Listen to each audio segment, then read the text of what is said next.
So here we are, another episode of HopeSpeak. I'm your host, Tyler Hope, aka Hopey. Today we have Paul Hosking, aka Pretty Paul. So this is the second time you've been on the show. I'm going to cut to the chase. Why are you gay? Nah. uh, so what I was going to say before recording this, yesterday when I got my coffee and toasty, as a stooge I am, I knocked my coffee over, and I got like my USB like extension thing for like multi-point. I spilled a little bit, cleaned it up, it was fine. And then this morning, my new webcam that I bought, the new 1080 one, it won't read. So apologies to anyone watching on YouTube. It's going to be shitter quality for myself, which I just bought this like a few weeks ago, a brand new webcam, because the other one was playing up. So apologies, but now I am putting it on Spotify, so it's just, the sound's going to be fine. Yeah, as long as they can hear us, I guess that's what matters.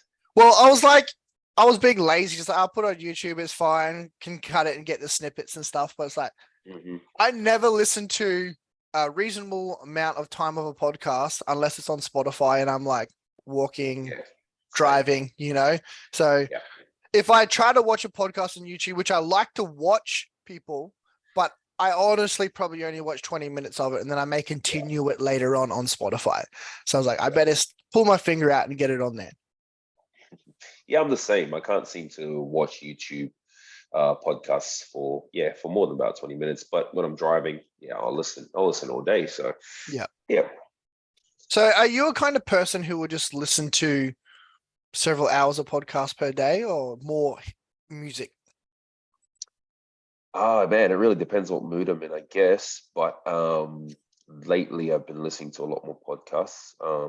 But it is only really if I'm driving or if I'm preparing, like if I'm meal prepping, using the barbecue and stuff like that. I'll tend to listen to more to more podcasts. I don't know, man. I guess as you get older, knowledge becomes I don't know, it just becomes more sought after for me. It's more intriguing. I spend a lot of time listening to a lot of music. I come from a musical background as well. Obviously being Polynesian, and then my parents and my family were all church and things like that. So music's a massive part of my life and culture. So I have spent a lot of time listening to a lot of music, but less so in the last few years, especially I guess in starting my own business. I've become a lot more more geared towards listening to other people, people's experiences on podcasts, things like that. I've definitely noticed the last few years that I've been a lot more focused on listening to podcasts. And I thought that was maybe more just old age kind of thing, or getting older.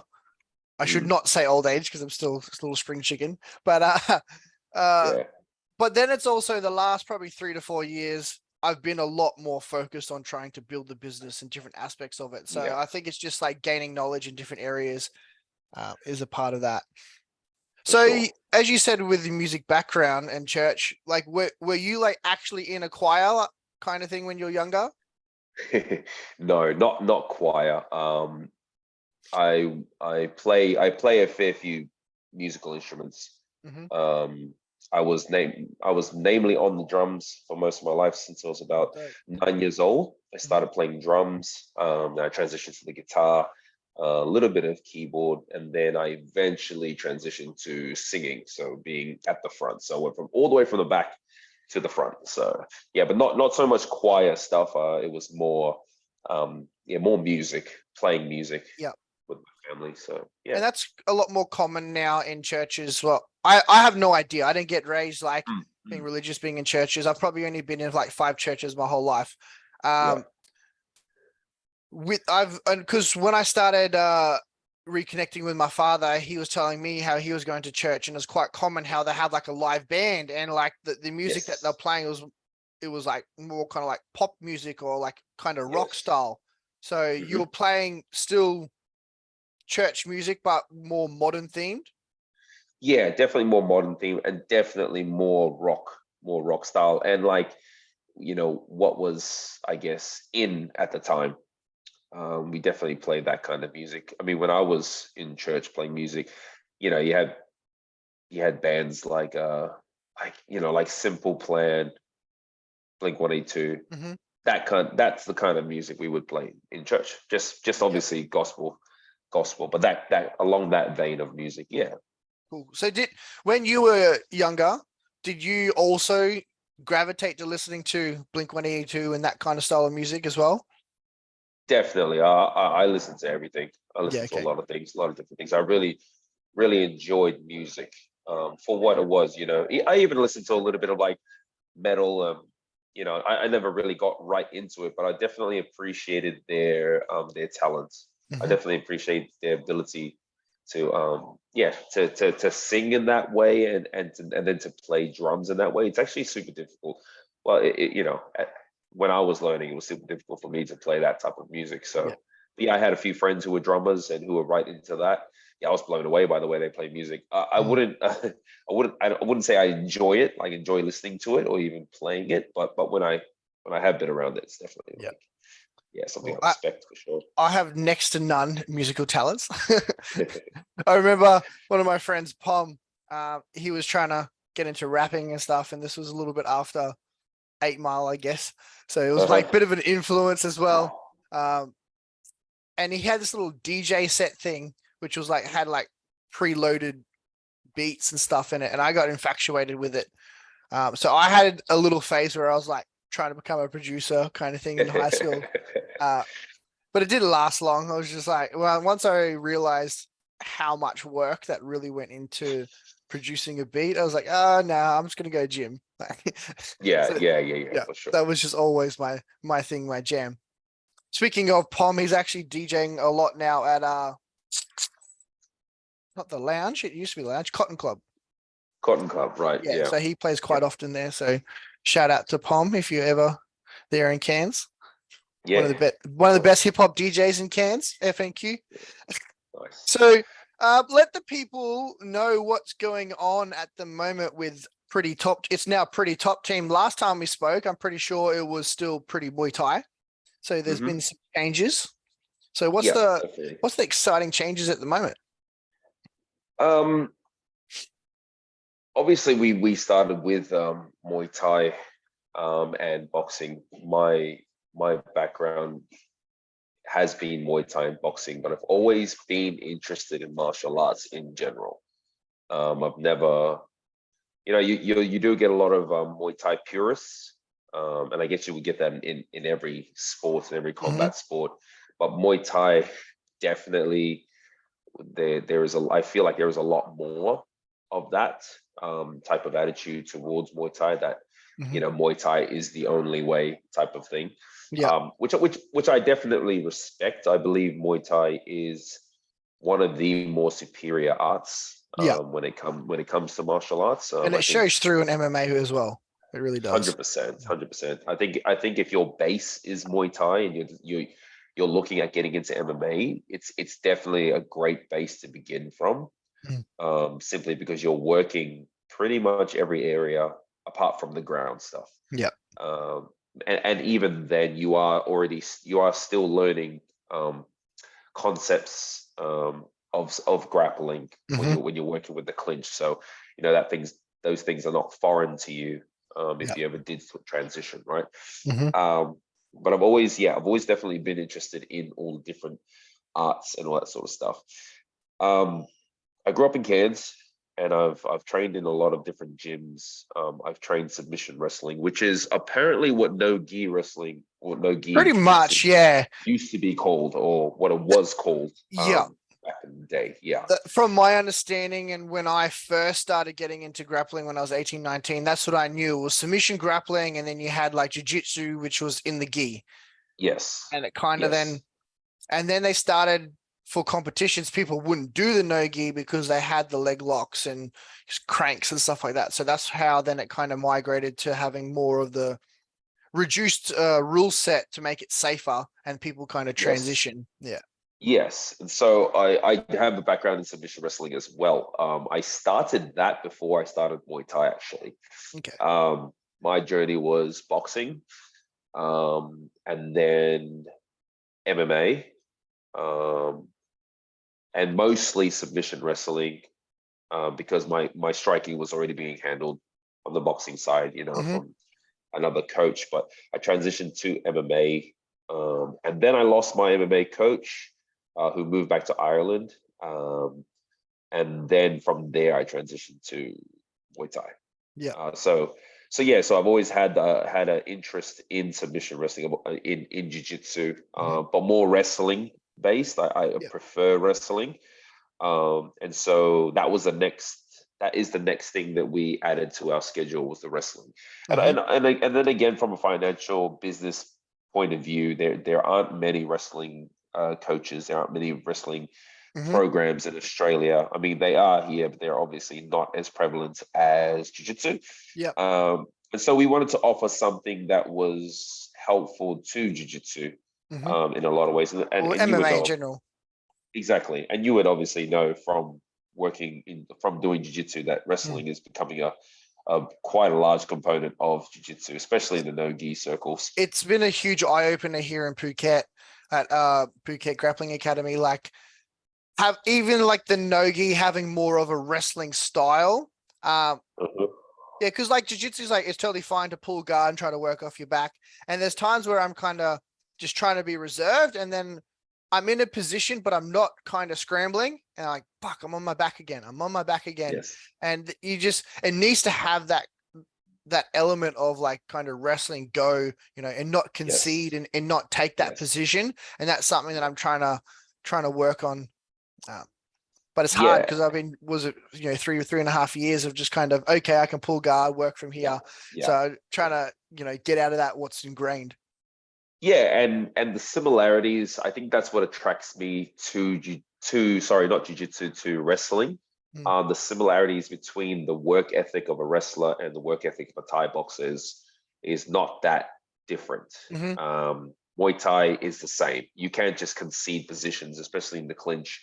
Mm-hmm. Obviously, there's the consequences are a little bit more dire. Yeah. There are elbows and knees involved Yeah. and things like 100%. that.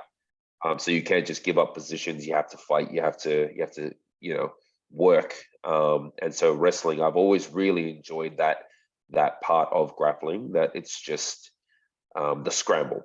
I Yeah. love the scramble of wrestling, and I have found that in the past when I have um, dabbled in jiu-jitsu, I even jumped into a comp like 24 hours notice. I was just like, Yeah. oh man, look, I am a white belt, but I've obviously got competitions experience in Muay Thai and boxing, and then I've got a bit of wrestling, and I did fairly well just because I wouldn't concede Mm-hmm. positions just because you could in jiu-jitsu. Yeah. Fitness wise, conditioning wise, I really prefer it. And Especially with the point so system as well. Like if you don't concede, get on top, you get your 2 points. And yeah, sad, like exactly. sometimes that's the sad thing of jiu-jitsu. Like you could just get that one kind of sweep and get on top and then kind of stall the round, or you just can't pass because you don't know how to and they're holding, which sometimes happens in white belts. Or it actually happens a lot in black belts too. They're that good. They get that Yeah, one moment and then they stay on top and there's nothing else really happens. Um, yeah. Sadly, watching black belts at like, at the world titles, like, is boring because they're so calculated, especially in the gi.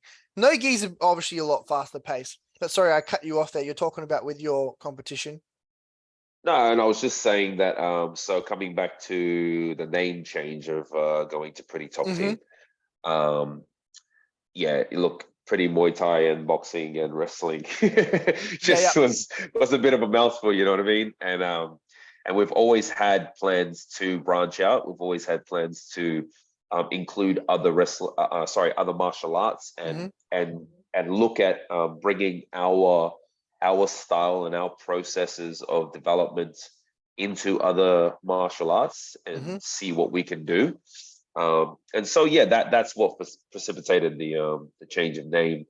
And it's catchy, and I like it. Pretty Top Mm-hmm. Team. In the beginning, I was like, oh, PTT I don't has a know nice about it, little but it's saying yeah, and it's PTT has a nice little catch as well. yeah, and it's really landed. Like it's hit well. Like we dropped the name, and yeah, everyone loved it. People like it.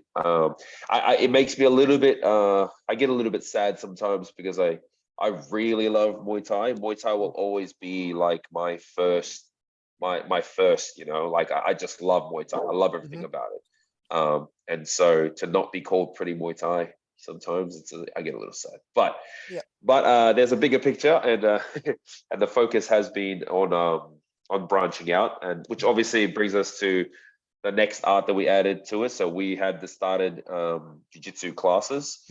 We have brought a brown belt on with a great pedigree, which obviously is important. And so yeah, we've transitioned to that as well. So we do Muay Thai, boxing, wrestling, American folk style wrestling, and then jiu-jitsu. And at the moment, it's just no gi while we're working out what we're going to do next. But yeah, I think just no gi initially will get a lot more attention, and it's like a gi is like 200, $250. So for someone to give it a crack, they're not going to really just invest that.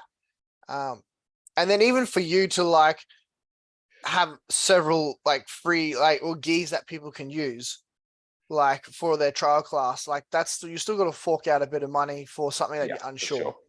But like at Carlson, like there's several, but they're just like old gis that have probably got a few holes and stuff in them, and they're just been like, you know, given to the club to use. So like there's quite often like someone will show up and they don't really have a gi, so they just put the gi top on, but they don't have the pants. And they just kind of go like Sambo style, but it's like just their first class and get the feel of it. And then it's always surprising. And you may call me a bit of an asshole or whatever, but if I have someone, it's like they're still early and we do the roll, you know, when you get put with like a higher ranked person, you know, you look after them, right? But I feel like they need to be choked at least once with the lapel. Whether it's the baseball choke or a cross collar, because I think it just like, because sometimes people think like the no gi is way cooler, and like it is faster paced, but when you have that surprise of being choked with a lapel, and sometimes where it comes from nowhere, I think it really changes someone's perspective of the gi. So I always have that. Let them play for a bit, but I definitely got to choke them with a lapel at some point. Yeah, I think it's like one of those light bulb moments, right? Yeah, The you lapel choke, you know? realize how dangerous it is, or how it just comes out of nowhere and your head's about to pop off. Yeah, exactly. For sure. So have you done any training in the gi, or is it just your submission grappling style? I have done. Look, I don't want to say nothing to nothing to brag about. I would say I got back into jiu-jitsu for about 6 months. I was training and not consistently. I was doing more Muay Thai, but I got back into it for about 6 months. I was training jiu-jitsu at 3 times a week, and I think 2 of those sessions were in the gi. Yeah, okay.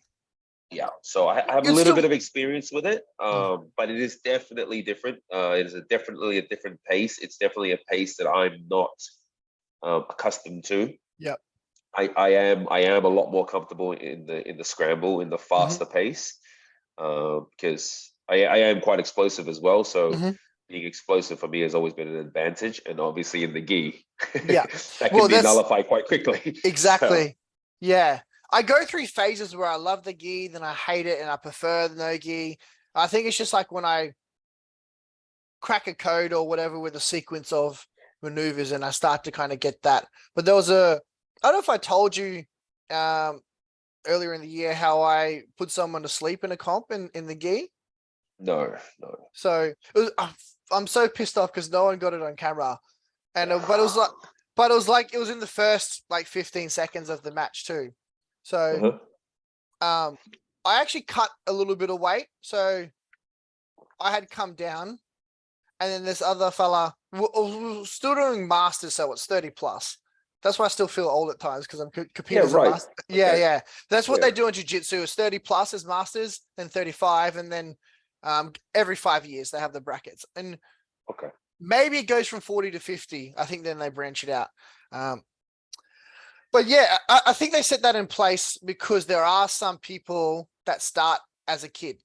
So when they're a black belt at like 23, like they've still been training for like 18 years. When someone who's like maybe 30 and just got their black belt.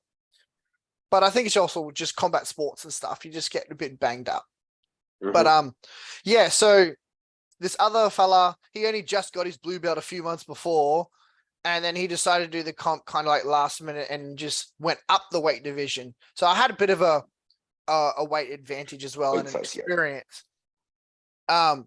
He had never known of what a loop trick was, but I got my grips. I went for a little sweep, and then he kind of like off balanced a little bit, and I just shot straight through. Did a loop choke, and I was standing, and he kind of like was trying to pull his head out. So then I pulled guard.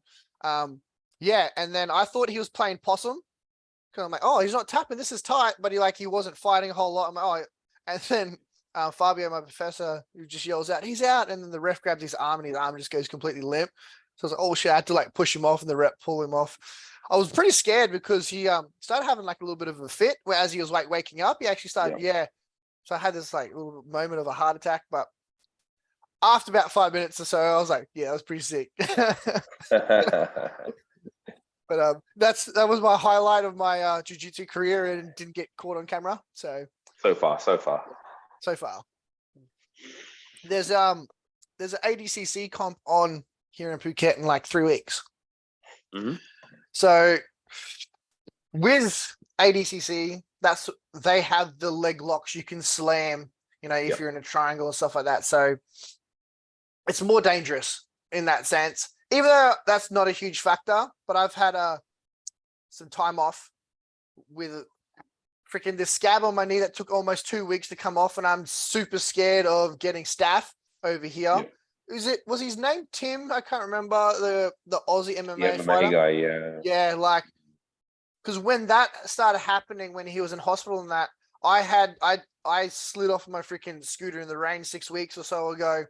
I was super worried about slipping in the rain, and I braked, and I was like I was sticking right to the left, and I was on the paint, and I braked, and I freaking slipped out, and it was nothing bad. I just took a bit of skin off my knee, my elbow, and my cheek here. I've actually got like a little scar here. So I had like a week off then, waiting for that to heal, and then I got a chest infection at one point. I got freaking gastro, and then I got food poisoning. So like, sadly, I haven't got as much training in. So there's a part of me is like, I want to feel super confident when it comes into a competition. And I think that's a mindset for any fighter. Like, before you compete, you got to like truly believe in yourself. There's an element of that. You can't be like, oh, I'm unsure. Because that part of having a little bit of doubt will probably be your demise.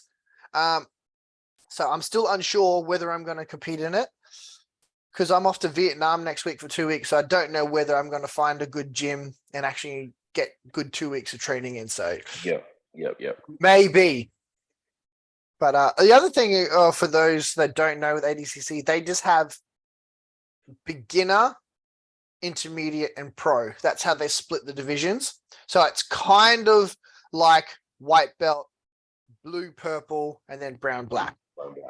So in that context too, it's like, in the experience, I'm kind of in the middle as well. So yeah, so there'll be purple belts and stuff. So I'm not kind of at an advantage in the intermediate range. So unless I have a really good two weeks or so. Yeah. But at least I'm coming back to watch it. The guys at Phuket Grappling Academy are fucking animals, so it'll be good to watch them all compete in it. Yeah, awesome.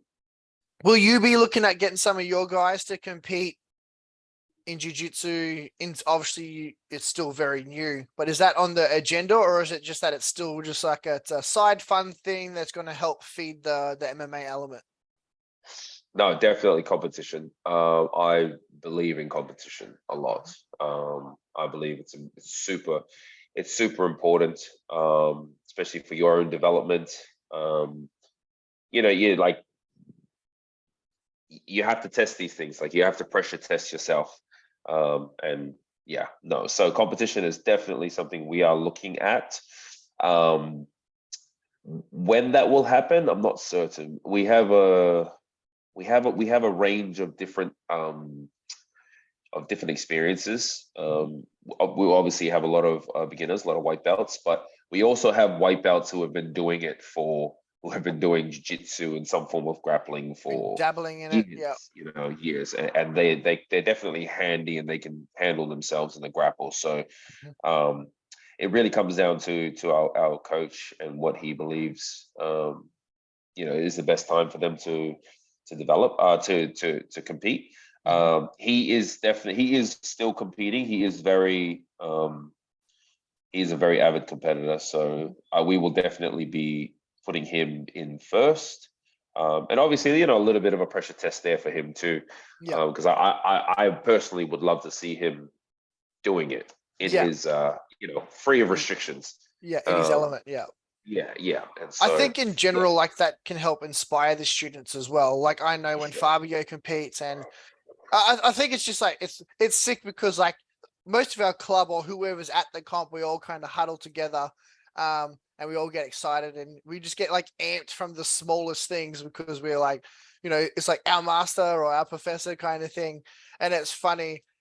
We've now got this thing at Carlson because we got a bulldog on the logo. We've all started doing like these little doggy signs, and then and then change from that to then when someone does something well, we like bark, like rah, rah, rah, rah, and we at this.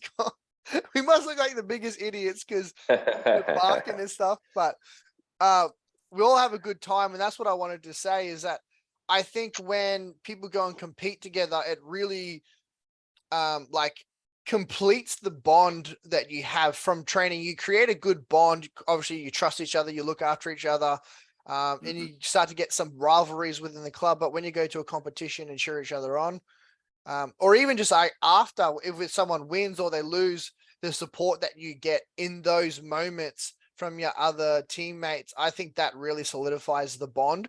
yeah, So, for sure. and I'm sure there's an element of that too with Muay Thai. It's maybe it's not so free because like everyone's kind of moving up in a sequence when jiu-jitsu comps, so you got several mats going on, so people are a little bit more like, I guess, quiet on their own or whatever after the matches while stuff's going on. Are there moments like that when you've competed, when you've fought, where you've had a moment where it was like when you got off or before you got into the ring that you just really cherish, whether it's with a coach or a teammate? Myself personally fighting, or one Yeah, of my yourself personally. Yeah. students. It's hard to say. Unfortunately, probably not. When I was coming up, it was definitely more individualistic. Hmm. The way we trained, and the way we fought too. Yeah, there wasn't. I mean, my coach had cohesion with one or two other fighters, but probably not that cohesion with everyone, Yep. which is something that I, as a coach, wanted to improve on. Hmm. Something that I wanted to have with not just one or two people, one or two fighters. Like your top fighter. Like I wanted to have Yep. that cohesion with every single person in my club. There were a lot of times when I got into the ring and I felt very much alone, Hmm. definitely. Okay. And so that was something that I definitely had to um, work on myself and improve for myself. That if I was going to be in there on loan, then I needed to obviously have my own back and do the work to make sure that I came out of there safely. Hmm. Um, yeah, I mean, it's been a little while since I've had a coach, so I maybe just be forgetting. But Hmm. I have to say then that like it obviously it probably didn't. I probably didn't have that experience because I would remember it, if that makes sense. Yeah. Um, yeah, so yeah, I don't think I Well, have actually. well, I was just going to say maybe sometimes you had a good moment, but you got hit in the head a lot beforehand. You just don't remember. Yeah, possibly. Actually, if I'm thinking back, there was maybe one time in a fight where I actually ended the fight in the first round, probably about a minute into the fight. That was definitely a bit of cohesion there between myself and my coach. Hmm. I was fighting a guy that had probably double my fights at the time. I think it was my sixth fight, and I think it was his like 23rd, I think Hmm. it was. And he had fought a few other guys from our gym, and he had beaten a few other guys from our gym. So I was definitely like, feeling the pressure of that. Like, oh, Yeah. he's pretty good. Um, and I remember just being switched on. I remember fighting, and he missed pretty much every shot he threw at me, and I was landing a lot of great shots. Then I think about a minute in, I just heard my corner just calling like left knee, left knee, left knee, like this, and I was just like, oh, like I don't see it. Like I'm like Hmm. I don't see this left knee. but they're calling it. So yeah, all right then. And I threw it, and yeah, dropped him, popped his mouth guard out. He didn't get up. Didn't get up after that, and I scored a round. I scored a finish, my first finish, and then obviously like after we, catching up with the guy and stuff, and that was his last fight. He was like, after that fight, he was like, man, you need my spine out my back, and I think I'm done with this. Like, Yeah. I'm done with this whole thing. He was quite young, he was only about 20, 22, 23. So I would say, yeah, that probably was a time when I had good, connection with my coach, with my corner, but it wasn't something that was, common. Yeah. For me. So yeah. Yeah, I've definitely had some really good moments, whether it's with other teammates, whether they supporting me or me supporting them. It's pretty funny. Like there's a few moments where I've had teammates, especially when they're like white belts, it's their first comp and it's their first loss. Like I think they're relatively important moments of not being consoled, but just being told like it's okay. And I remember one of my good friends, Max, I think it might have been his second comp and he lost again. And like, he almost started crying. Like he was so upset with himself. And I was just, and then he felt bad because like, I could see he was about to cry and he was like, when you like, as a kid, you're like about to cry and you try to fight it and like starts to make it even worse. And I could see that kind of happening. I was like, bro, I cried my first comp that I lost. Mind you, I was 18. So, yeah. Because long story short, I was training for a little bit, doing well. I kind of got hyped up with other people in the club. Like I was really good, athletic, and I was still doing a lot of weights and that. And then we flew to Brisbane. So it was the first time I ever like flew for a competition. Actually, I lie. I did one really when I was really young for Taekwondo. But I had flown down, by myself not by myself, but with the team. And then, I got freaking Ezekiel'd in my first match. And I was like, fuck. And I didn't know what Ezekiel choke in the gi was then too. So that was a big shock to the system. And then I did the no gi and then I got hit with a punch choke, which is pretty much the same kind of thing. I remember I just sat off to the side like, oh, I'm not that good. And I remember I just started crying. It was just a realization that I'm not this prodigy that I kind of thought. You get that hype in your own club. Have you ever had any moments like that looking over the club where you have some people coming up, they got a bit of natural talent, and then there's a moment where they just like, they get sat down? It happens more often than people realize. It happens quite a lot. And I often wondered about this, and it's interesting that you bring this up. I have often wondered about why is it that in combat sports we seem to really take losses badly? Like it really messes with us emotionally and mentally. Because again, when I look at other sports, they take losses on the chin. It's like, hey man, on to the next one. Whereas in combat sport, it seems like we're encouraged to really just like, even though you get told that like, no, don't worry about it, keep moving, like we just got to keep, there seems to be a feeling of like, yeah, but you lost kind of thing. And I do wonder, is it because of the nature of the sport, of what we do? Because it's a fight. Like it is a sport, but it's an actual fight. You lost to another man type of thing. Or is it because of the lateness that most people come into it? Like we come into it quite late, as opposed to a lot of other sports, say like footy. You start that as a kid, and so you feel the losses, and you cry to your parents, and you cry to the coach, and the coach is like, it's part of the sport. You just got to get tougher and thicker skin, and then as an adult, like I see a lot of professional athletes, they'll lose a footy game, and they're just like, we didn't do our job. We didn't do our job, and it cost us. We'll be back next week. We'll be back better. And it's always like, oh, okay. But yeah, in combat sport, I see that a lot. Yeah, I think it would be an element of competition is so far apart, so there may be longer amount of time for emotion to be built up or hyped up, and then it's like when it's just you, it's one-on-one. when you play football, and I remember the times like, all right, oh, so and so was hungover and this and that. Like that's like there's other reasons, but when you cannot, like you can't avoid ownership when you step on the mat or you step in the ring. Like there's no excuse. There's maybe like something you can do about like the referee's decisions and stuff like that, but that's tiny. Like it's really hard to avoid the finger point on you for your loss, and I think that's a big part of it too. Yeah. Okay. Yeah. Yeah. And yeah. So getting back to your question, like I know I've definitely seen that many times. Yeah. In my own club.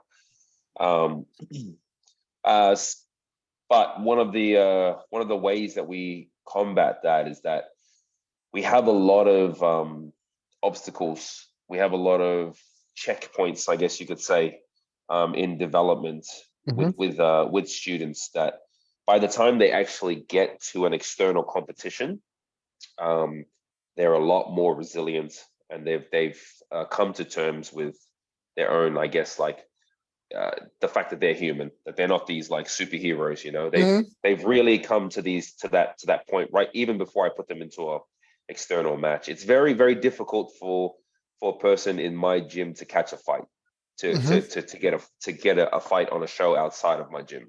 Yeah. There are a lot of like safeguards in place. There are a lot of things that stop that, you know, like gives us an opportunity to deal with certain things before we get to that point where I put them on the stage in front of a few hundred people on a big show that down south, you know, in Brisbane or Melbourne. And then we find out all these things that they haven't been training properly, and they're mentally not ready for this, and they've realized that the bright lights that are on them and people staring at them, they've realized like, oh, this is not actually what I want to do. And this is actually bothering me, type of thing. So we have a lot of like safeguards in place before we even talk to them about stepping on that. Because like this was a concern of mine as a coach when I first started that. I had a lot of people who would show a lot of talent, show a lot of promise. 99% of the time, they're the ones who don't end up panning out. Yeah. 99% of the They time. get humbled and realize that they're not as good as they thought. And then there's embarrassment and emotional, and like I'm saying, like I never put them into a fight where they're in front of their friends and their family. That's a big one, you know. And then they get humbled. Like I don't like that. So I humble them before they get to that point. Or I teach them how to manage those feelings before they get in front of their friends and family. So would that be in a case of like when they're doing the classes, then you go to like a fighters class, and then where they do a bit more actual sparring? So like, is that like a stepping stone that they have to do before they can possibly do like inter-club? Because I know you hold a few like inter-club kind of fight night things, but like, is that kind of the stepping stone process that you have in place? So the way we run it, which we call like our signature system, is that you first obviously you book a trial, and then your trial consists of you coming in and meeting one of our coaches. Our coaches will you get two 30-minute like consultations, PTs, if you will. Yeah, okay. We sit down with you, we have a chat, we get to know each other, we find out, you know, a little bit about you so that we can really figure out the best way to develop you as a fighter, as a martial artist, whatever. What's your goal? You know, are you just in it for the fitness? Are you really interested in the fighting component of it? That's huge. I think that's really huge. Yes, definitely. So I, myself and my team, we need to know what you want out of this, what you're expecting. Or if you're just like, man, look, it's off season. I want to try something new. I've always wanted to give it a crack and see what it's like. And we're like, yeah, cool. So then that way we then can funnel you to the correct location. And then our the next step is our fundamentals class with Miles, who you work with on a he's been a real pleasure. So Miles is one of my coaches. So Miles is one of my coaches. He's one of my top fighters. He's a champ, Queensland champ. And so we book a fundamentals class with him. They will come in. They will learn the basics of Muay Thai. They will learn the basics of not just how to be a Thai boxer, but also how to be a great partner as well. So we teach you how to hold pads for somebody else. We teach you how to encourage, your partner that you're training with, just things like that, like teaching you, I guess, about our community and how we run things. And then from there, this is where you will then choose what you want to do. So if you're just in it for the fitness, we will funnel you to our all levels Muay Thai class. Or boxing. Boxing is the same. Jiu-jitsu is the same, and our wrestling is the same. We'll follow a similar process. We'll funnel you to our all levels class where you will do, a 45-minute session of Muay Thai where you'll work on your fitness. You get a little bit of technique. You get a little bit of IQ. They're teaching you why we do certain things, but it's mostly for your fitness. If you want to compete, then we funnel you to one of our development programs. So our Build a Fighter program or our Build a Boxer program. And then the Build a Fighter is a 16-week program. So, and then in that program, that's where we start to work on your emotional resilience, your mental resilience, dealing with, the common pitfalls that fighters and people who are learning to fight for the first time deal with. And one of the biggest things that we have to deal with is a lot of guys, especially like I guess it doesn't really matter about the age, but obviously younger guys, they come into the gym and they, they really feel like, I can handle myself. Like, I can fight. I've been in a few screaming matches, a few arguments in town, like, I got this, and so we give them 8 weeks where we develop them, and then we're telling them like, hey, listen, like, it's really important that you really work on your base, you really work on your defense, really work on your attacks, just really try and do everything we're telling you to do to the letter, like no shortcuts, nothing like that, because and then we caution them, we just let them know like the next step, the halfway mark of our challenge, you will be engaging in a hard spar with one of our regular fighters. So and in that spar, you will know what you want to do next.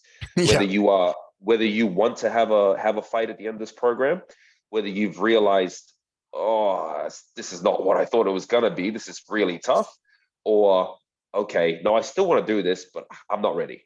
And then we kind of, we let them know like, hey, these spars, they're hard. Like we're not gonna, hurt you, like hurt your brain. We're not gonna hit your face, but your body and your legs, you will feel it. You will feel it because we want to show you like, hey, this is what a fight's like. You need to come to terms with that. It's and a it shock. And it always goes the same way. You can say it, but most people are just like, it doesn't look that, like I watch it on TV, I'll watch it in movies, like, they just like, no, I'm good, I'm fine. And then we get to that halfway mark and it's like, all right, guys, here it is. Warm up. You've got 10 minutes. You are sparring this person. We'll see you soon. And so what that actually does is so for example, say you start a challenge with me, and I say to you, maybe about 2 weeks, and I say to you, hey, just letting you know, man, you and me are going to have a very hard spar in about 6 weeks. Okay, great. Don't forget. And then every week I'm like, remember, me and you, we're fighting in 6 weeks. What does that happen? What does that do to you as somebody who's like probably never been in a fight before? You start to dwell on it. You start to think about it. You start to like, 6 weeks. Okay, all right, here we go. And there, we're already teaching you what it's like to be a fighter. I was just thinking of when you got that fight night date or whatever, it's already creating that, because everyone reminds you in the club, everything, and whenever you got a fight, like it's now becomes every meal you eat, every going to training, it's multiple times a day, and that shit gets fucking draining as well, or it affects your sleep. There's 100%. Definitely different elements of that. And I always say this to my fighters. I always say this to my students. I say, there's a difference between me walking up to you in the middle of the street or in the nightclub and being like, you and me right now, and just start swinging. Yeah. Your first reaction is you're either gonna fight me back, or you're gonna run away, or you're not gonna do Fight or anything. Right? You're flight. just not Yeah. gonna do anything. Oh, Yeah, yeah. you're gonna fight Freeze. or fight. Yeah. You're not gonna do anything. That's anybody. If you threaten anybody's life, or you threaten harm to somebody, most people will either fight you or leave. But that's very different to, in 6 weeks' time, Tyler, I'm gonna punch you in the face. I'll see you then. No, Yeah. like you straight away would just be like, no, punch me now. Like just Yeah. punch Yeah. me Yeah. now. Get it over and done And with. I'm Yeah. just like, nah, man. 6 weeks' time. See you soon, my guy. Yeah. And then there we already start to teach people what it's like to be a fighter, how to manage that like anxiety of like, geez, I'm gonna be in a fight in 6 weeks' Yeah. time. And then that night comes. I always take the first spar. I get the biggest guy in the challenge. I grab the biggest guy. I'm like, you or me right now. I set the tone. I smack him hard. I humble him because he's the biggest. He is the biggest guy. Yeah. I humble him. It's a little bit of like a schoolyard sort of like, Yeah. Like those that haven't done combat sports, like it's a necessity to kind of have that, and in jiu-jitsu we quite often talk about the mat enforcer as well. So like yes, there'll be a certain relatively higher level guy who's probably the bigger guy too. If there is someone yes, who is new to the club, maybe athletic, and then they come along, the mat enforcer will be someone who kind of humbles them off the bat. yeah. And it's not to necessarily be like, I'm the man, you have to respect me. No, It's like, no, it's not to at all. humble them so they tone down to try, okay, I can't use my athleticism. I got to think more. Yes, And then that becomes safer for everyone. yes. Yeah. And Right then and there too. It's also me showing them that, hey, if you train and you use your head, you're smart. Size doesn't matter. At this level, it's not about size, it's not about who's the strongest, it's not about any of that. If you really put the work in, you will be okay. You will be able to keep yourself safe against a person who's twice your size. Yeah. So again, we're teaching them like the importance of like really, really buying into the program and really, really just doing their best to stick to the program as closely as possible. And then we say that it happens every time. There's shell shock. Like most of the guys are just like, and then we'll have a chat. Like, all right, guys, how do you feel? And a lot of them are just like, I really need to work on this. Like, if I want to fight, really, and it's like, exactly, excellent, man. So for the next 8 weeks, we are entering a fight style camp where it's just getting conditioned. It's getting our bodies stronger. It's working on our fight IQ, and we're getting you ready for fight night. And then we get to fight night. They have their fight. You've been to a few and you've seen a few, and they're always a success. They do really well. People get in there, and these people are only training for 16 weeks. Like it's not, they haven't been like, being it for a year and stuff. And so when that fight ends, the next question is, okay, guys, what now? You've seen what it's like for the last 16 weeks. You've seen what it's like to be a fighter. But fighters do that, what you guys did for the last 6 weeks, they do that 5 times a year. And so, like you were saying, the nutrition, working on your mental health, keeping your strength and your conditioning up, working on your skills, the skills that deteriorate over time. Like you always have to constantly be working on your technique and all that sort of stuff. Especially with the coordination and that like reaction stuff. Like I definitely known, like even like, when I have like a week or so off, then I come back, like it just feels a bit clunky. You kind of need to be like at least 2 days for that kind of nervous system. I'm sure there's a part there with the central nervous system like firing, but I just and that needs to be constant. And I remember talking to other fighters, like when they have time off after a fight and they come back, they just feel sluggish, lethargic. Like the brain's trying to compute, but the body's just not firing at that rate. Yeah. And then the next step is that we let them know what it's like to be in the external fight team. Most of the time, we encourage them to do the challenge twice, because as you would know, like you do something once and it's good, you do it again, you'll pick up other things. You'll Yeah, pick up things that 100%. you missed out on the other time. So we've had Dylan, who you work with as well. He's Dylan has fucking done amazing. yeah, and he's done 3, I think, and he's on to his 3rd challenge, I'm pretty sure. Is he doing it now? He's doing the He's build a doing box now.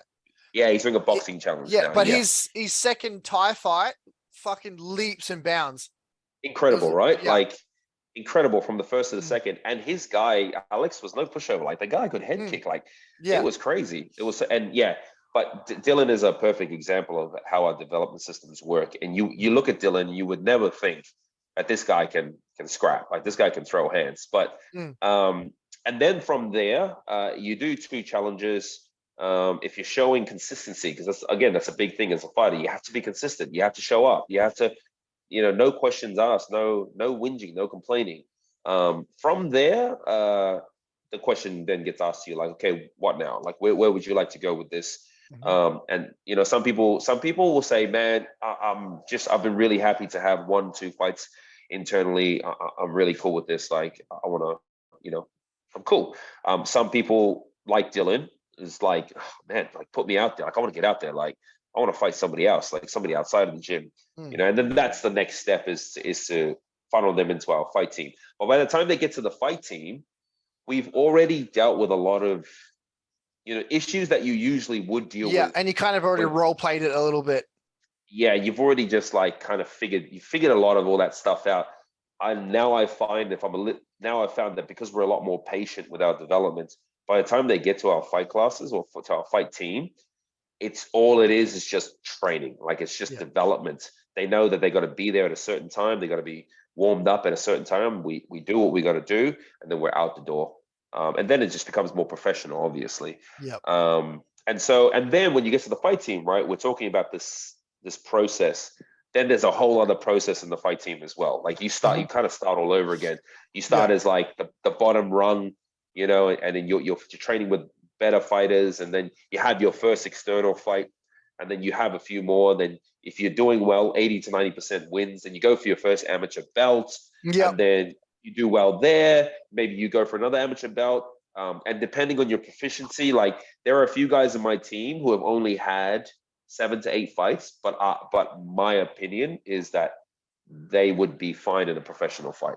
Like I would put them into a pro fight. So then again, that's the next step. Yeah. And then there are some people on my team where I'm like, it's probably going to take you another 10 fights before I even think about, putting you out as a pro sort of thing. Yeah. And I think some people just like, it's that mental side. They don't cope well with competition.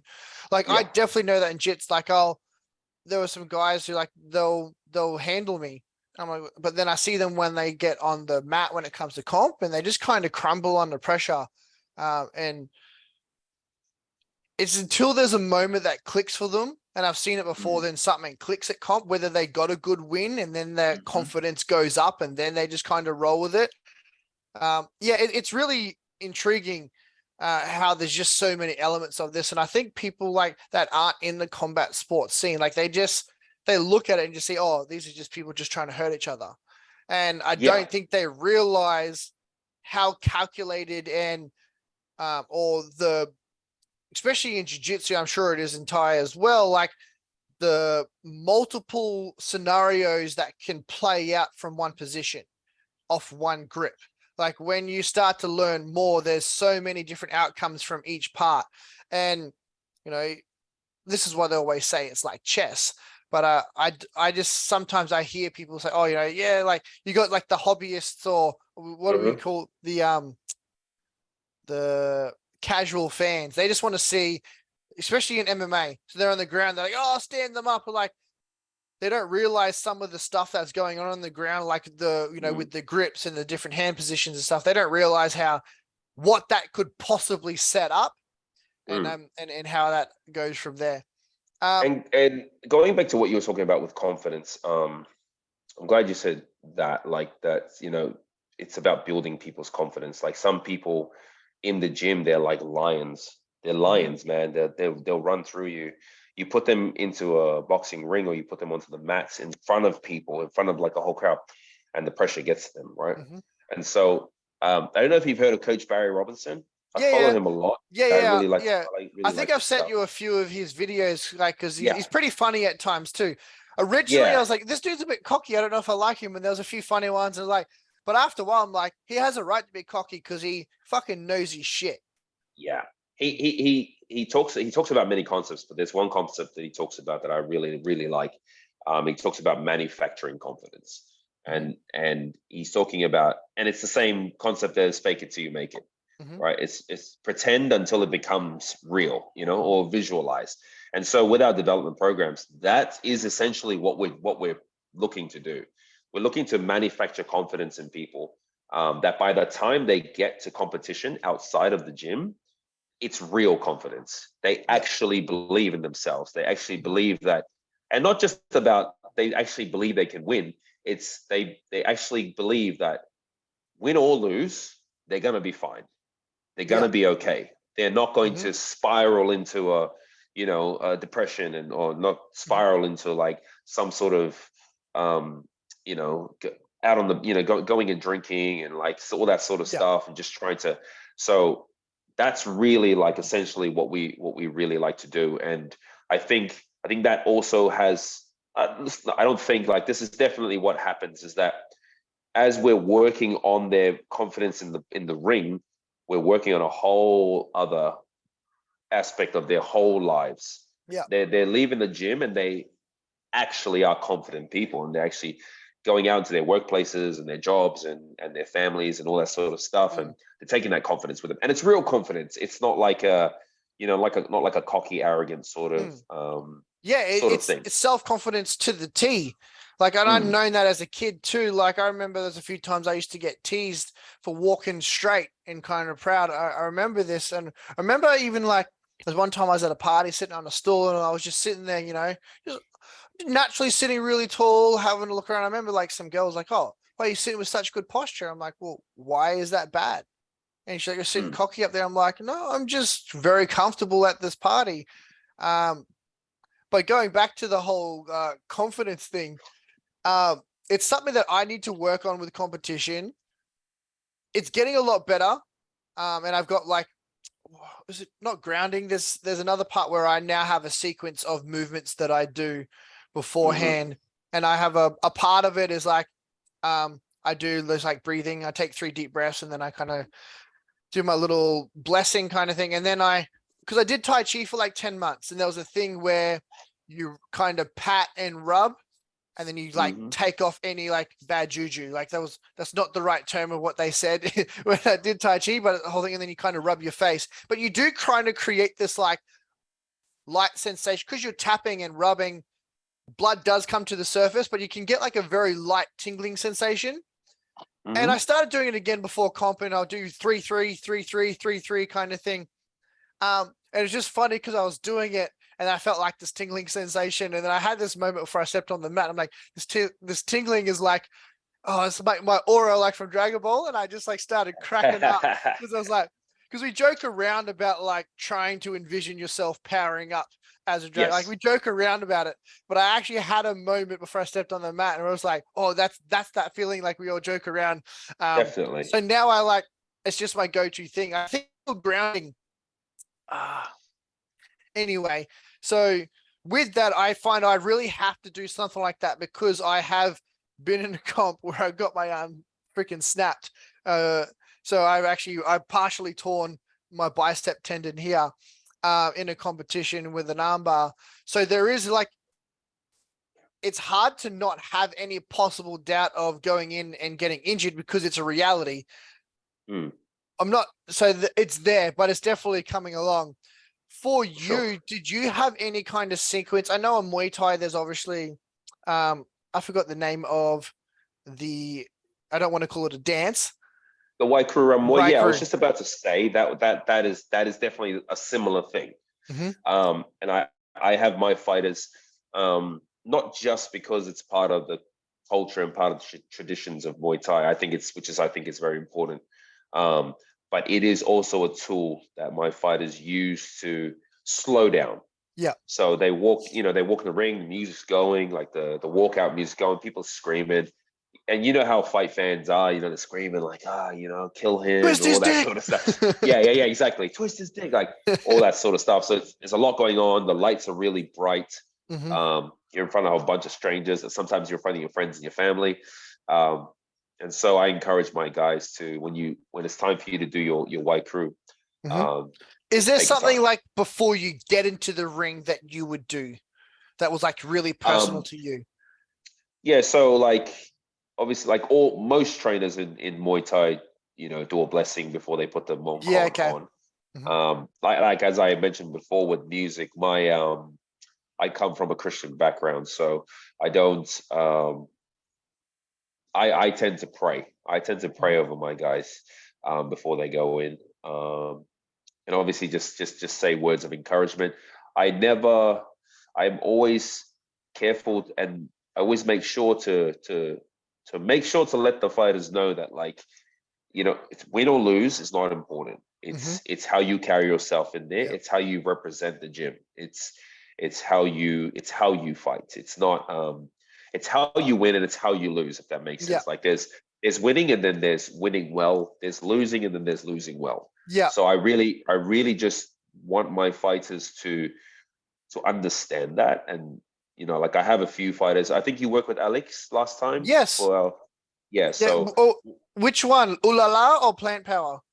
ooh la la, ooh la la. Ulala. Yeah. Um, He's very talented. I Yes, very good fighter, and so but does deal with a bit of anxiety when he Yeah. goes into the ring. And so I went out the back and I said to him, how you feeling? You ready? It's your turn soon. How you going?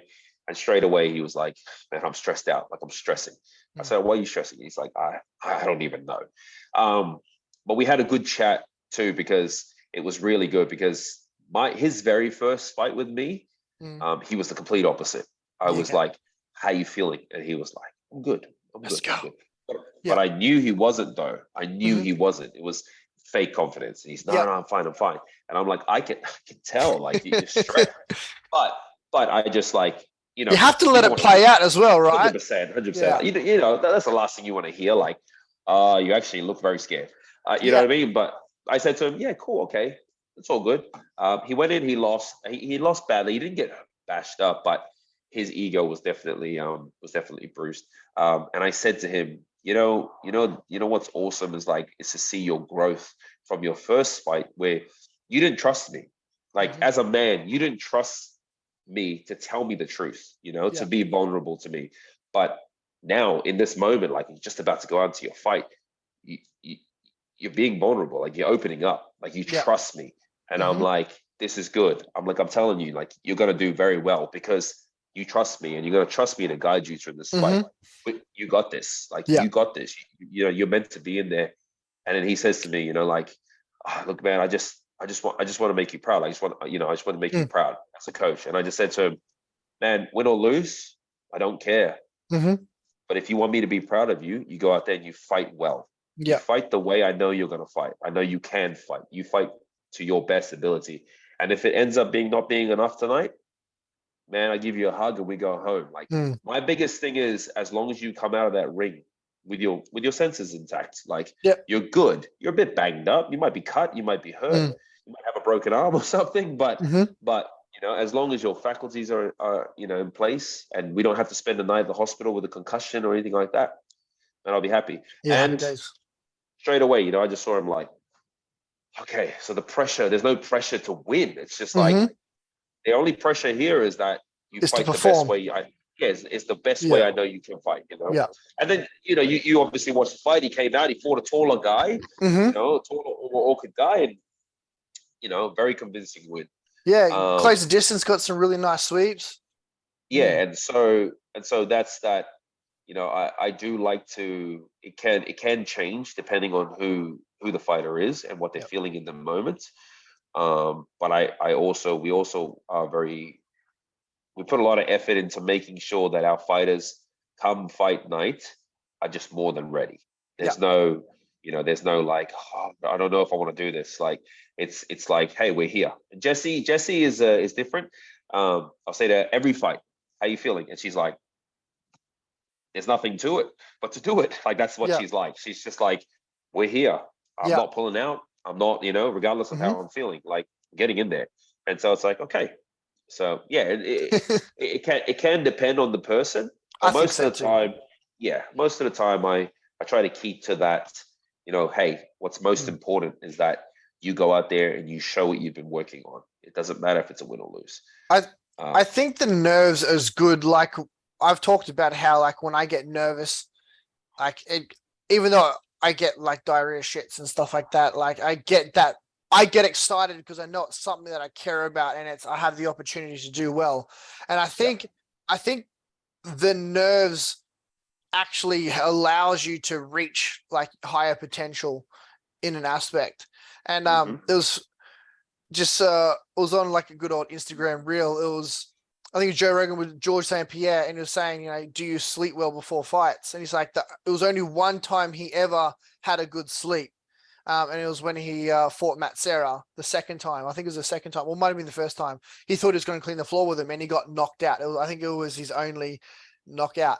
And that was just a reminder, like, quite often when people aren't nervous, they're a little bit complacent.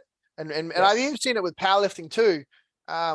That sometimes they're a little overconfident. They just like, and it can be something silly, like they just forget to do their belt before they walk on because they're just like trying to be too calm. So I think you need to have those nerves to make you a little bit jittery, gets that adrenaline going. It's definitely adrenaline, and you need that. It's like protection. The adrenaline numbs the body, so no, it's definitely important for sure. All right, so I have a question. I was thinking of this. So, would you rather? You've probably seen something like this already online. So I was like, would you rather fight 30 15-year-olds or would you rather fight 15 30-year-olds? 30 50-year-olds for sure. Yeah, 30 15-year-olds. 30. No, what was it? Sorry, go again. 30 15-year-olds or 15 30-year-olds? 30 15-year-olds. Yeah. Or 15 30-year-olds. 30 15-year-olds. Yeah. For sure. Yeah, 15-year-olds for sure. For sure. Do I have to explain my answer or? Yeah, I was going to ask that. I was going to say, but like they can't be 15-year-olds like me when I was 13 because I was like, I look like a 12-year-old. So like, I probably don't even know if I had a pubic hair yet. So well, yeah. So there's a few things that goes into my answer. Like that's definitely one of them. At 15 years old, you're definitely not at your strongest. I mean, there are obviously some outliers, but you're definitely not at your strongest. And there are more of you, but you're also like, your 15-year-old males also tend to be immature and not very well organized. So it's not like they're going to come into it. I really thought about this. It's not like they're going to come into it with a battle plan. Do you know what I mean? Like, okay, man, you're going to go left. I'm going to go right. I'm going to hit him head on. Somebody else climb over the tree. I don't know. They're definitely, and then obviously there's a they bit of hormones. Probably not have any prior injuries. They got fresh bodies. Like with the 30-year-olds, I know for sure there's like scar tissue and banged up joints. True.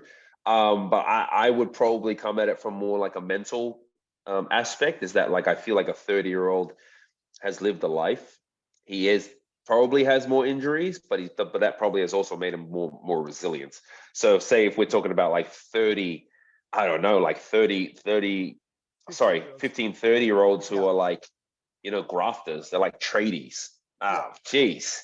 Like there's less of them, but they're tough, like, and this is why I'm just my answer. I just feel like 15-year-olds would also be a little bit easier to intimidate.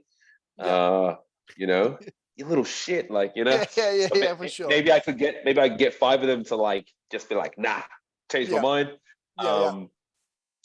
Yeah, man, I'm going for. I think the 30-year-old that would like, I know if I got cracked good, I would stay down. I'll like, all right, cool. I'll live another day. But a 15-year-old would probably still get up even though he got whopped, and they'll keep coming at you. So 30 of them keep coming at you. I mean, my strategy, I would probably, knowing that because I'm a grown man, they're 15 years old, I'll definitely be stronger. So I feel like I hope so. I probably wouldn't go with the striking route, I'd probably do the grappling route. I'd probably choke as many of them as I could. Man, you don't want to grapple when there's multiple, man. You get stomped. I'd probably grab one and like put him in front of me and like choke Use him as the be like, bodyguard. hey man, if you come near me, like, oh, I'll hurt him, sort of thing. I don't know, man. I'm sticking with my answer. Yeah. 30, Yeah. 15. I think there was some other ones I was thinking of asking, but they're a little too far, a little too They're a little disgusting. I'm not going to put you on the spot like that. Is there anything that you would like to give? I know I like to finish with 3 tips, but we already done this before when it was like 3 tips of being a fighter. So is there something else like, what is 3 tips of being well prepared to go to training? Because I think that's something that I thought of, like, that's really undermines like being prepared to train. Everyone talks about being prepared to fight. So what is 3 tips to be ready to train for a good session?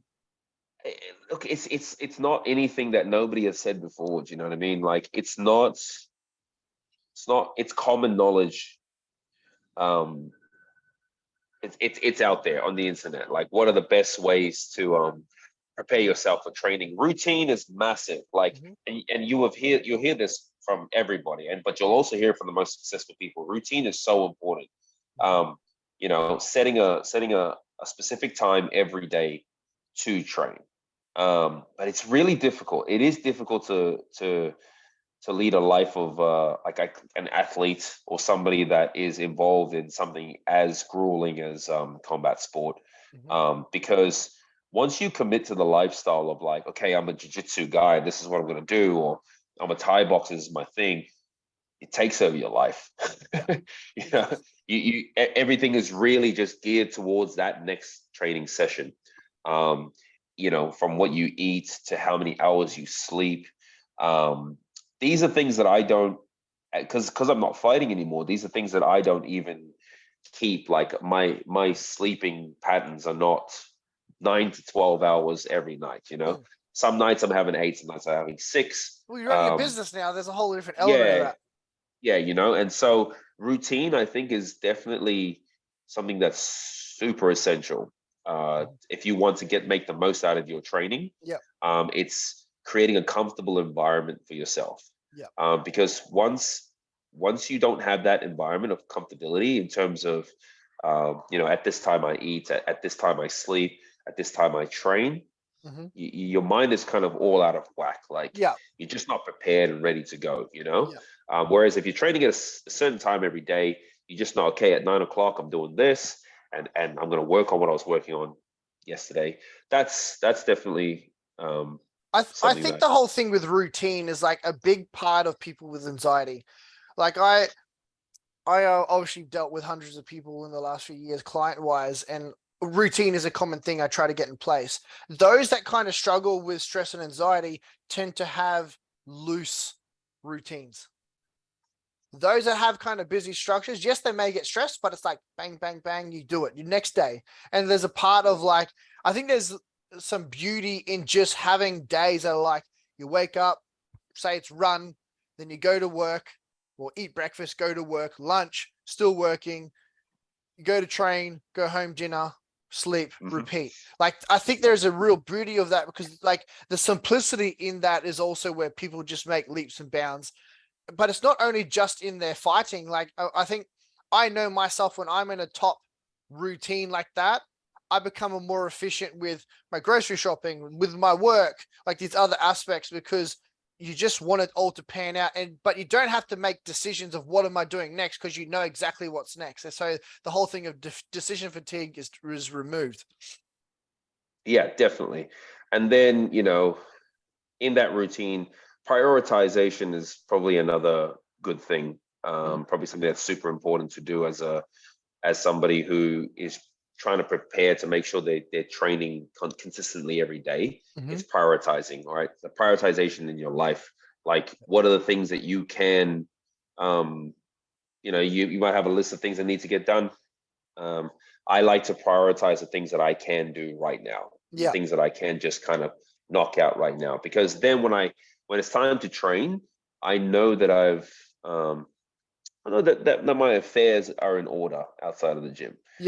you know, and it's not bothering me in the gym. Like, you know, I'm doing something. I'm thinking, man, I didn't call that person back, or Mhm. I'm supposed to wash the dishes, Yeah, or you I'm know, a like hundred. there'd be little things like that. You know, so prioritization, I think, is definitely a big one for Yeah. sure.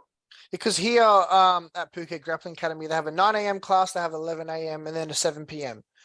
I like to do the morning class. I like to do 11 because I can bang out some work and then go train. But if I haven't, like, if I know there's a few clients waiting on an answer, I've checked it, or I just have a Yeah, lot of workload to get through, it's on my brain. I don't know whether it's like a thing of guilt, like I'm playing before working. Like I've always kind of like get the bulk of my work done and then I can train and play. yeah, So there's times where it's like, no, I can't go train now because I need to do A, B, and C. I'm gonna go tonight at yes. 7 p.m. Yes, exactly. Yeah, so I think prioritization. I did have another one, but I just it's completely it's slipped my mind now.